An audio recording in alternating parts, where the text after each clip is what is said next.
बिस्मिल्लाहिर्रहमानिर्रहीम। अस्सलाम वालेकुम नाज़रीन, मैं हूं अमशरी आरिफ हमीद भट्टी।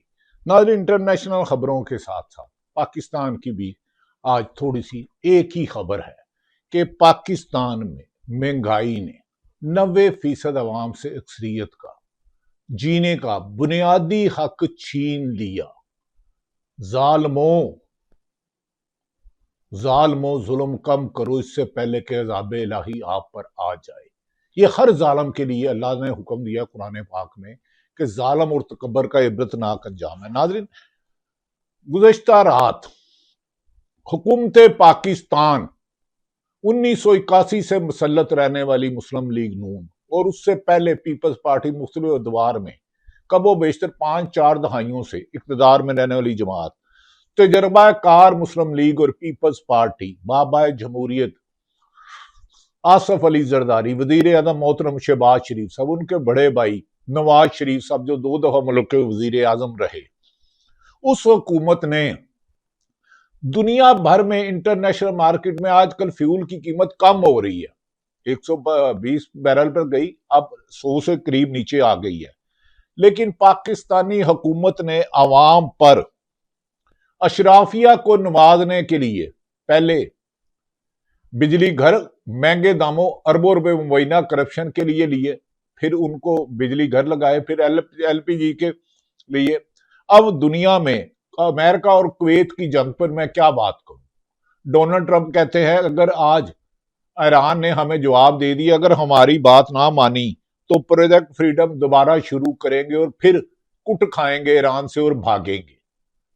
यूएई और ईरान आमने सामने है। मेरी दुआ तो यह है कि मुस्लिम उम्मा एक हो जाए, इसराइल और अमेरिका की चालों से बचे, एक दूसरे को मुसलमान बाजू बने। लेकिन नाज़रीन, पाकिस्तान में जो जुल्म ढाया जा रहा है एक अरसा दराज से, इसकी माजी में मिसाल नहीं मिलती। 50% से ज्यादा लोग खते गुर्बत से नीचे जा चुके हैं। 2 करोड़ से ज्यादा बच्चे स्कूलों में नहीं जा सकते। एक अरसा दराज से हर किसी की चादर चार दीवारी महफूज नहीं रही। किसी का बाप महफूज नहीं रहा, किसी की बेटी महफूज नहीं रही, किसी का घर महफूज नहीं रहा, किसी का कारखाना महफूज नहीं रहा, किसी की दुकान महफूज नहीं रही, किसी का राह चलते उसको लूट लिया जाता है। नाज़रीन, मौजूदा हुकूमत शायद जो 8 फरवरी 2024 को इलेक्शन हुए, पाकिस्तान की अवाम ने और ओवरसीज पाकिस्तानी बरतानिया से आए, अमेरिका से आए, मिडल ईस्ट से आए, फ्रांस से आए, इटली से आए, दीगर कई ममालिक से आए, और उन्होंने आकर वोट इमरान खान से जिसका बल्ले का निशान फाइज ईसा ने छीन लिया था। फाइज ईसा और इलेक्शन कमीशन जो अब तक रिटायरमेंट के बाद भी नौकरी कर रहे हैं, इमरान खान को गिरफ्तार कर लिया गया था। उसके पाकिस्तान तरीके इंसाफ के लोगों को कागजात जमा कराने की इजाजत नहीं थी। तजवीज कुंदा और ताइज कुंदा अगवा कर लिए जाते थे। लेकिन फिर भी वोट लोगों ने इमरान खान के मुंतखब उम्मीदवारों को दिया और उन्हें कामयाब कराया। मौजूदा हुकूमत ने उसका बदला लेने के लिए अशराफिया को नवाजना शुरू किया और अवाम पर इमरान खान के दौर में पेट्रोल की कीमत तकरीबन 150 रुपए थी। अब मौजूदा हुकूमत ने बार बार बिजली, गैस और पेट्रोल की कीमत में इतना इजाफा किया कि अवाम का महंगाई के बम इतने मारे महंगाई, बेरोजगारी, जुल्म, ज्यादती, नाइंसाफी के अवाम अपनी बुनियादी सहूलतों से महरूम हो चुकी है। और जुमे की रात हुकूमत पाकिस्तान ने शहबाज राना जो एक्सप्रेस में प्रोग्राम करते हैं, ट्रिब्यून में लिखते हैं और बड़े ही जेन्युइन आदमी है, शहबाज राना इकॉनमी में बिल्कुल बहुत ज्यादा गिरफ्त है उनकी। उन्होंने कहा इंटरनेशनल मार्केट के हिसाब से पाकिस्तान में 8 आने बिजली कम, पेट्रोल की कीमत कम होनी चाहिए जो हुकूमत ने आईएमएफ को फार्मूला दिया उसके मुताबिक। लेकिन इस हुकूमत ने महंगाई, बेरोजगारी और बुनियादी हकूक से महरूम अवाम पर वोट ना देने पर महंगाई बम फिर गिरा दिया। अब पेट्रोल की कीमत 400 तकरीबन 15 रुपए बताई जाती है। 415 रुपए, 415 रुपए, और इसी तरह डीजल की कीमत है। नाज़रीन, ये कीमत शहबाज राना के मुताबिक कम होनी चाहिए थी। हमारा हमसाया मुल्क है भारत, उन्होंने 1 रुपया की कीमत बढ़ाई। जिसको हमने पिछले साल, आज 10 मई है, शिकस्त फाश दी। हमारे जंग जीती पाकिस्तानी एयरफोर्स ने, पाकिस्तानी फौज ने, पाकिस्तानी अवाम ने। पिछले साल 10 मई 2025 को जब उन्होंने हम पर हमले किए 7-8 को, तो जवाब दिया और निस्तो नबूद कर दिया उनके जहाजों को और उनके पायलटों को हिलने नहीं दिया, और पाक फौज ने और एयरफोर्स ने उनके पाकिस्तान के शहीदों ने तबाह कर दिया। एक तरफ आज 10 मई की खुशी है कि हमने भारत को, जिसने हमारे मकबूजा कश्मीर के लोगों पर दहशतगर्दी करता उन्हें मारता है, उसे शिकस्त दी और भारत ने शिकस्त तस्लीम की। गुज़श्ता रोज इंडिया के मीडिया ने साबित किया कि वो जंग हार चुका है और पाकिस्तान ने उसे शिकस्त फाश दी है। बड़े राफेल तैयारे लिए फिरे थे, अब वो लफाफे और वो कागज के जहाज बन के उड़ाएंगे। और राफेल को पाकिस्तान के शहीदों ने, पाकिस्तान की फौज ने जो तो जवाब दिया। फिर अमेरिका को कह के डोनाल्ड ट्रंप ने कहा, पाकिस्तान ने 5 जहाज से शुरू हुआ, डोनाल्ड ट्रंप अमेरिकन प्रेसिडेंट, और 11 जहाजों पर पहुंच गया। उसने कहा फिर मैंने पाकिस्तान बर्बाद की और जंग रुकवाई, वरना पाकिस्तान कह रहा था कि अब हम दिल्ली में जाके रुकेंगे, बम्बे में जाके रुकेंगे। जिस तरह पाकिस्तानी फौज लड़ी, एयरफोर्स लड़ी और अवाम ने साथ दिया, ऐसा लगता था 25 करोड़ अवाम एक मुठ बन चुके हैं। लेकिन उसी एक मुठ अवाम पर जो पिछले कई सालों से जुल्म जाए जा रहे हैं, यहां तक के हाई कोर्ट के जज सेवान इंसाफ के हसूल के लिए सुप्रीम कोर्ट गए, उन्हें इंसाफ नहीं मिला। 15वें नंबर पे सरफराज डोगर साहब को लाहौर हाई कोर्ट से ले जाके इस्लामाबाद चीफ जस्टिस बनाया गया। उसने इमरान खान से मुलाकात नहीं होने दी, अदालती हुकूमत के बावजूद सहाफियों को बेजुबान किया गया, तो अरशद शरीफ को शहीद कराया गया, अरशद शरीफ पर मुकदमे दर्ज किए गए। एक सवाल है, हम नहीं कहते किसने मारा, ये बता दो अरशद शरीफ पर मुकदमे किसने दर्ज कराए थे? वो तो पाकिस्तान से प्यार करता था, एस्टेब्लिशमेंट से प्यार करता था, जजों से प्यार करता था, गरीब आदमी से प्यार करता था, पाकिस्तान से इश्क करता था, पाकिस्तान का दीवाना था शहीद अरशद शरीफ। बताओ, उसकी माँ सुप्रीम कोर्ट में रोते रोते कब्र कब हद में चले गई, लेकिन अरशद शरीफ को आज तक पता नहीं चला। कीनिया में उसकी मिसिज जुएरिया हमारी बहन है और उसके दूसरे बच्चे, वो आज भी डोलियो उठा के दुआएं मांग रहे हैं कि अल्लाह के वास्ते अरशद शरीफ के कातिल बता दो कौन है, किसने मुकदमे दर्ज कराए, क्यों मुल्क छोड़ के गया, दुबई से क्यों छोड़ने पर मजबूर किया, उसका वैलिड वीजा था, कीनिया पे क्यों मारा, उसकी तो दुश्मनी नहीं थी। लेकिन कई सहाफियों को नाज़रीन बेरोजगार किया गया, उन पर झूठे मुकदमत किए गए, कई मुल्क छोड़ने पर मजबूर किया गया। लेकिन हम फिर आ जाते हैं, अब एक ही मसला है कि मुल्क में एफबीआर टैक्स कलेक्शन करने में नाकाम हो गई, जो आईएमएफ ने वर्ड दिया था, क्योंकि टैक्स अरबों रुपया टैक्स तो अशराफिया देगी, जिनकी शुगर मिले हैं, जिनकी फैक्ट्री है, टेक्सटाइल मिले हैं, अरबों रुपया महाना इनकम है, प्रॉफिट है, 50-50 करोड़ रुपया तो एक सेठ आराम से कमाता है महीने का। उनसे टैक्स लेने नाकामी पर हुकूमत ने आसान हदफ आम शहरी को समझा, क्योंकि जिसके घर एक सिर्फ बल्ब जलता है, एक पंखा जलता है, तो उसने भी बिजली लगवानी है, मजबूरी है, क्योंकि अंधा होकर मरेगा तो नहीं। फिर जिसके पास जो चिंची रिक्शा चलाता है, जो किसी दुकान पे नौकरी करने जाता है, जो किसी सरकारी अफसर में नौकरी करने जाता है, जो किसी फैक्ट्री में है, उसने मोटरसाइकिल या छोटी मोटी गाड़ी रखी है, तो उस पर जीना अजाब कर दिया इस हुक्मरानों ने। इमरान खान के जब ये हुक्मरान आए थे 2022 में, 150 रुपये पेट्रोल था, पहले 50 रुपये बढ़ाए, फिर 50 बढ़ाए, अब आलमी मंडी में इसकी कीमतें कम हुई तो पाकिस्तान में 15 रुपए पेट्रोल की कीमत में इजाफा करके 417 रुपए या 16 रुपए कीमत कर दी गई, जिससे अवाम ने गुज़श्ता रोज पिम्स अस्पताल में डॉक्टरों ने हड़ताल की। पूरी अवाम झोलियां उठा उठा के बददुआएं दे रही है, जालिम हुक्मरानों, ये पेट्रोल क्यों इतना बढ़ा दिया, बिजली की कीमत इतनी बढ़ा दी, मिनिमम एक यूनिट 65 रुपए का आम आदमी को पड़ता है, जो 86 यूनिट चलाता है उसका 10,000 बिल आ जाता है। मुझे ये बताएं कि जो अशराफिया इस मुल्क का माल खा रही है, टैक्स चोरी कर रही है, करप्शन से हराम खा रही है, रिश्वत लेती है, तरक्याती कामों में फंड खाते हैं, अरबों रुपए का जहाज लेते हैं, करोड़ों रुपए की गाड़ियां लेते हैं, एक अफसर के घर में 10-10 5-5 गाड़ियां हैं, लेकिन इस अवाम पर आपने पेट्रोल 150 रुपए से शुरू करके 417 रुपए कर लिया। भारत ने 1 रुपया नहीं बढ़ाया, बांग्लादेश ने चंद टके बनाए और अफगानिस्तान ने चंद पैसे बढ़ाए, तो पाकिस्तान में 2 गुना ज्यादा कीमत कर दी गई। और पूरी अवाम आज सोशल मीडिया पर देखे, जो नून लीग के सपोर्टर है, जो पीपल्स पार्टी के उन्होंने, वो बददुआएं दे रहे हैं कि जालिमों हमसे जीने का हक छीन लिया, सेहत की सहूलतें तुम हमें नहीं देते, तालीम की सहूलतें हमें आप नहीं देते, बीमार हो जाए तो अस्पताल में इलाज नहीं होता, प्राइवेट अस्पताल सिर्फ अरबपति लोग करा सकते हैं, 2-2 लाख रुपया प्राइवेट अस्पताल वाले, ये उमर अस्पताल हो, सर्जीमेट हो, हमीद लतीफ हो, मिड सिटी हो, जितने भी प्राइवेट अस्पताल है वो अरबों रुपए कमाते हैं और टैक्स रुपया नहीं देता। एक एक डॉक्टर महीने का करोड़ करोड़ रुपया कमाता है, तो इनसे पूछे कि कितना टैक्स देते हो, तो सिफर है। लेकिन अवाम को पेट्रोल की कीमत 15 रुपए इजाफा कर दिया गया। अब बांग्लादेश में तो नहीं इतना कीमती हुआ।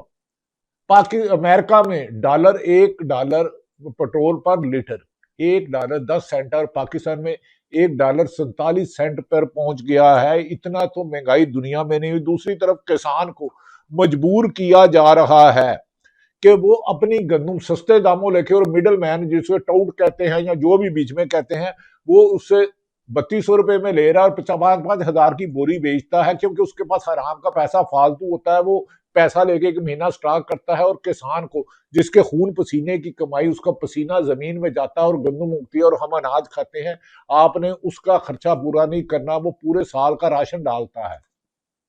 लेकिन किसान ने ट्रैक्टर चलाना है तो डीजल की कीमत आपने 415 रुपए 16 रुपए कर दी। मुझे बताएं कि दुनिया में इतनी कीमत कैसे बढ़ाई आपने?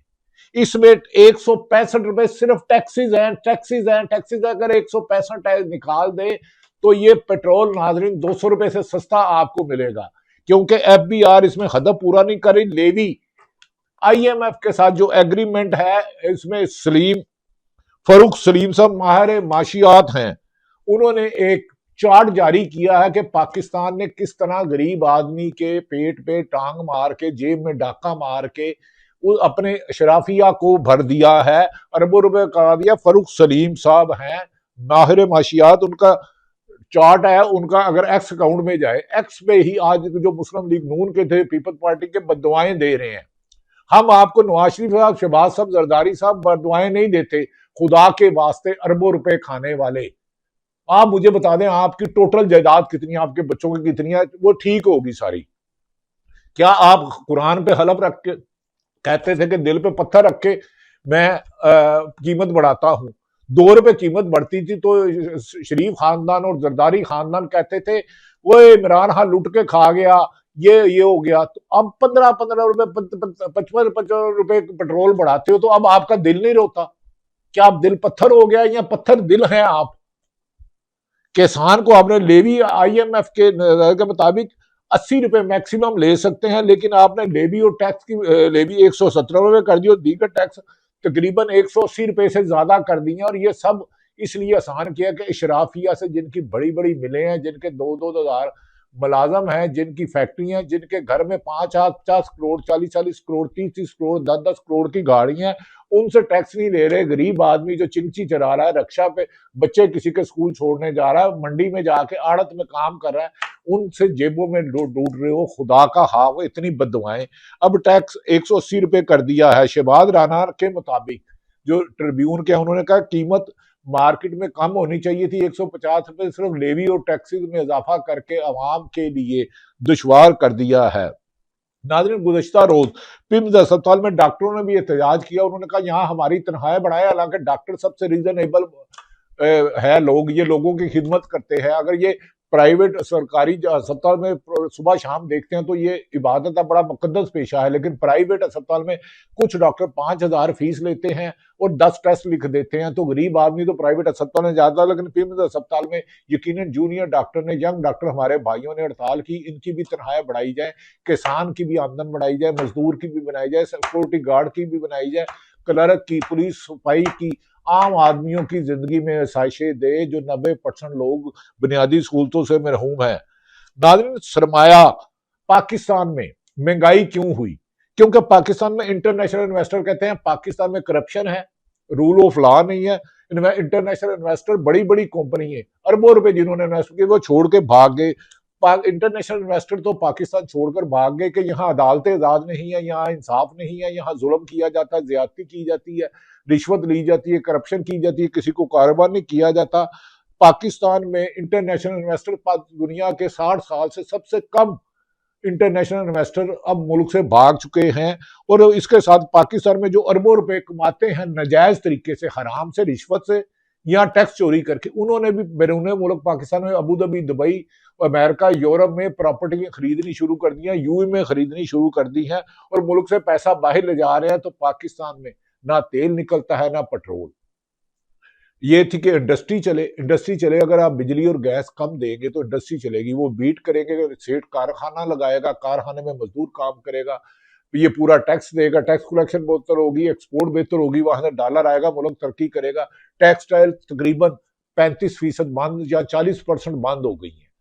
किसान भी रुल गया है, मजदूर भी रुल गया है, बिजनेसमैन भी रुल गया, मां स्वाय चंद टैक्स चोर और रिश्वत लेने वाले एफबीआर या जो भी जहां भी काम करता है, पैसा मुल्क से बाहर ले जा रहे हैं। इस वजह से आसान रास्ता ढूंढा हुआ, बिजली की कीमत में इजाफा कर दो, पेट्रोल की कीमत में इजाफा कर दो, गैस में कर दो। ये एक गरीब आदमी है जिसकी सिर्फ 25-30 हजार तनख्वाह है, उसके घर भी एक बल्ब लगा हुआ है। अगर उसका 10,000 बिल आ गया, उसके घर तो कहराम मच जाएगा, उसके बच्चे तो खुदकुशी कर लेंगे, माँ बच्चों समेत दरिया में फेंक देगी। हुक्मरानों, खुदा का खौफ करो। आप तो कह रहे थे कि 1990 में कि मुझे 1 साल हुकूमत मिले तो मैं तकदीर बदल दूंगा। 4 दहाइयों से आप हुकूमत कर रहे हो। पंजाब कितनी दफा आपके पास आया, वफाक कितनी दफा आपके पास आया, लेकिन अवाम गरीब से तर, गरीब से तर हो गई। और आपकी जायदाद का आपको भी नहीं पता कि रोजाना आप 5 करोड़ रुपए की आग लगाओ तो आपके पैसे 50 साल नहीं खत्म होते। जरदारी साहब आप बताएं, आप तो कहते थे नवाज शरीफ का साथ दिया तो मुझे अल्लाह भी माफ नहीं करेगा। आप बताएं कि आप मिलकर, जब पिछले दौर में 1 या 2 रुपए पेट्रोल बढ़ता तो आप कहते थे हमारे यहाँ दिल खून के आंसू रोता है, तो अब 150 रुपए से 417 रुपए या 15 रुपए पेट्रोल करके आपका दिल सख्त हो गया है, या आवाम की सिस्कियां, बद्दुआएं और गालियों में जवाब नहीं रहा। गाली तो किसी नहीं देनी चाहिए। आप सब सियासतदान काबिल इज्जत है, सरकारी अफसर काबिल इज्जत है, हर शहरी काबिल इज्जत है, दुनिया में हर इंसान काबिल इज्जत है। जालिम काबिल नफरत है, जालिम जुल्म करने वाला कोई भी है, अल्लाह उसको अपना कहर नाजल करे। नाज़रीन, अब पाकिस्तान की तरफ गुजरी जा रहा है। दूसरी तरफ नाज़रीन खबर आई है कि मेंबरान पार्लियामेंट के लिए 1 अरब से ज्यादा रिहाइशें बनाई जा रही हैं, जहां 500 गालबन क्वार्टर होंगे, एसी लगाए जाएंगे। ये वो मुल्क है जहां 90% आबादी की इनकम 50,000 से कम है। 1 अरब से ज्यादा पार्लियामेंट अरकान असम्बली करोड़ों रुपए में पड़ते हैं। 10 करोड़ की गाड़ी है, वो उधर जाते हैं और सरकार के पैसों से बिजली का बिल जाता है, पार्लियामेंट फ्लैट है, लॉजेज है, घर है, कीमती गाड़ियां हैं, सिक्योरिटी गार्ड है, सिक्योरिटी चलती है। नाज़रीन, ये मेंबरान पे बनाए जा रहे हैं। दूसरी तरफ फरूख सलीम ने, माशियत ने जो दिया है। दूसरी तरफ नाज़रीन ये बात है कि ईरान ने अपनी तजावीज पाकिस्तान के जरिए अमेरिका को भेज दी, मगर डोनाल्ड ट्रंप अमेरिकन प्रेसिडेंट ने कहा कि अगर वो उन्हें पसंद ना आई तो प्रोजेक्ट फ्रीडम दोबारा शुरू करेंगे, यानी कि जंग पर दोबारा शुरू करेंगे और कुवैत पर हमला करेंगे, बैरा हुकूमत खाली कराएंगे। डोनाल्ड ट्रंप ने इसमें इतनी गलत बयानी की है जब से 28 फरवरी को इन्होंने पहला हमला किया था ईरान पर, जिसके जवाबी हमलों से ये दुम दुमाकर भागे। पूरा ऑपरेशन किया, 250 जहाज जाके, जेट तैयारे ले जाके, लेकिन कामयाब नहीं, यूरेनियम नहीं ला सके। अब ईरान के अब्बास अरकची, बाकर बालिकाफ और उनके प्रेसिडेंट ने कहा है कि हमें धमकियों और ड्रोन से नहीं रुकाया जा सकता। कुछ लोग international media, wall street journal, BBC, CNN report करें अगले हफ्ते पाकिस्तान में मुदाखलत। तो हमारी दुआ है कि ये जंग खत्म हो, खुसूसन मुस्लिम ममालिक ना लड़े। नाज़रीन, ईरान ने जवाब भेज दिया, अब देखना है कि इमरान करता है। पेट्रोल की कीमत पर पूरे पाकिस्तान में एहतजाज हो रहा है। बिजली और गैस की कीमतें इतनी बढ़ा दी गई हैं, अगर आप बिजली का, पेट्रोल का बिल और गैस का, बिजली का बिल, गैस का बिल और घर का किराया दे दे तो आप खाना कुछ नहीं खा सकते। 90% इस मुल्क में खते गुर्बत 50% से नीचे जा चुकी है और एक वक्त का करोड़ों लोग खाना नहीं खा सकते। ऐसे हुक्मरानों की याशियां लल्ले तलल्लक वालों को रोजे अशर वाले दिन तो हिसाब दोगे। इस दफा तो कोई जाली फार्म 47 बना के आपको हुकूमत दे देगा। माजी में भी जिसने इलेक्शन में धांधली की, जब से पाकिस्तान बना, जिसने करप्शन की, चाहे वो साफी है, सबसे पहले उनको रख लेते हैं क्योंकि मैं एक जर्नलिस्ट हूं, और चाहे वो कारोबारी है, सरकारी मुलाजम है, उस पर अल्लाह का अजाब नाजल हो। अल्लाह ताला हम सबको पाकिस्तान के मफाद में, अवाम के मफाद में, पाकिस्तान की बेहतरी के लिए काम करने की तौफीक दे और जालिमों का इबरतनाक अंजाम कर पाकिस्तान जिंदाबाद। नाज़रीन, आखिर में आज 10 मई है और आज के दिन 1 साल पहले भारत को पाकिस्तान की एयरफोर्स और फौज ने नाको चने चबाया था और हमारा मार का हक पूरी कौम मना रही है, क्योंकि जब पाकिस्तान की तरफ कोई भी मैली आंख देखेगा तो पाकिस्तान कौम एक हो जाएगी। हमारे साथ जितने भी जुल्म करोगे हम उसे भूल जाएंगे, क्योंकि मुल्क हमारा है, आप भी हमारे हो, अवाम भी हमारी है, अपोजिशन भी हमारी है, हुक्मरान भी हमारी है, लेकिन जालमो तुम किसी के नहीं। जो जुल्म करता है अल्लाह ने उसका इबरत नाम रखा। पाकिस्तान जिंदाबाद।